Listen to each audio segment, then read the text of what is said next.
Now, Shaney, I thought what we would discuss is E3 as in a general sense. A general sense, okay. The different conferences. So, Nintendo had Zelda. And That's done. Yep. Zelda, Okay. yeah, Cool. yeah. That's Nintendo sorted.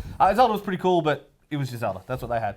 I guess the big two worth mentioning are still obviously Microsoft and Sony. Yep. And they approached it from very different angles. Microsoft had, I would argue, a larger kind of committed vision of what they want out of Xbox, be it the Windows 10 functionality, Yep. and buy the game once you play it on Windows 10 as Yeah.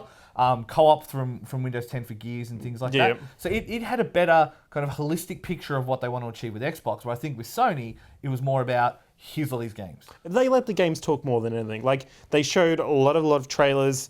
They had, about 10 minutes in total of an hour and a bit to actually speak words. Yes. That was totally it. They had, the 5 minutes of the opening of the... Well, I would argue theirs is a bit more. There was a bit more showy. They Yeah. had the symphony orchestra. Yeah. It was a little bit more bluff and bluster, whereas Microsoft was a little bit more kind of brass tacks. It had less, drama and less show about it. They didn't have the Kojima reveal or Yeah. anything like that.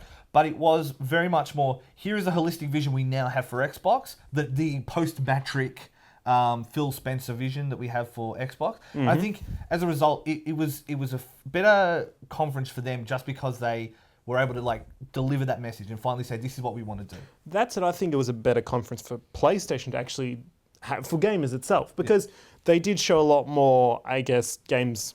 Basically, that's it.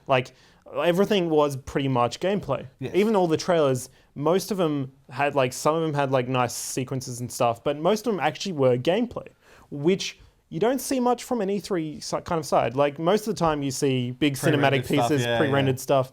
Even you'd think freaking Zelda basically was And all they pre-rendered. did double down on VR because Yep. they always have the inherent VR. I guess the other two that come up is EA, which was kind of they knew what to expect out of EA. Yeah. There's some FIFA, there's some Battlefield. They did actually go into more esports side. They had the Madden release where they were talking about The tournaments and stuff. tournaments and the $1 million prize pool.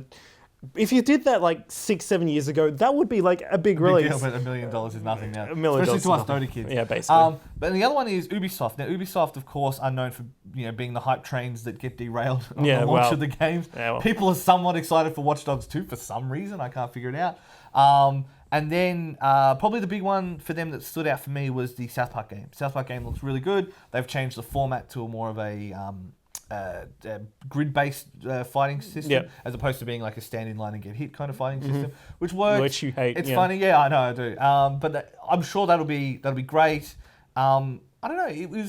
The whole E3 this year has been a little bit, I wouldn't say lackluster, but a little bit by the numbers. By the numbers, or even just very, very obvious it was going to happen. There was nothing that really come out and surprise anybody. Maybe Quake, you'd say, from Bethesda. Even then, there's not much. Unique abilities. Unique abilities.